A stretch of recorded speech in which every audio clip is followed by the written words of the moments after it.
આ બાજુ જે બધા બેઠા છે તે આપણા પેશન્ટ છે એટલે એ લોકોને તો હવે થોડો આઈડિયા છે. But there is also something cold as minimum invasive cardiac surgery, જેને MICS સર્જરી કહેવામાં આવે છે.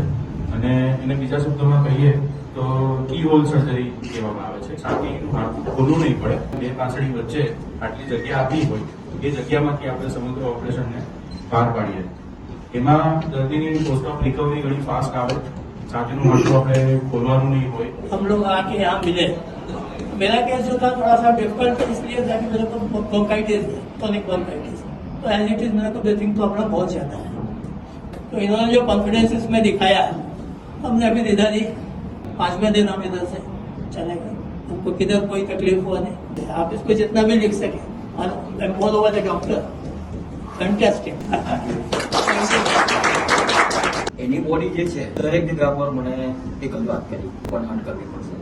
ત્યાર પછી હું વખાટમાં જયારે ગયો ત્યારે મને આ કીહોલની મંચળ નહીં. ત્યારે મેં એમને પૂછ્યું કે ભાઈ અમારે ત્યાં અહીંયા ગાડી આદિત્ય સર છે, ભાઈ તારે બોમ્બે આવવાનું છે, બેસ્ટ પર્સન ફોર કીહોલ. ત્યાર પછી મેં અહીંયા આવીને ઓપરેશન કર્યું. સર 82 વર્ષની ઉંમરે બીજક આજના ટાઈમ અને મેં જોયું છે અહીંયા સ્ટાફનું, અહીંયાના જે ટ્રીટમેન્ટ અને જે અવેરનેસ છે પેશન્ટ માટે,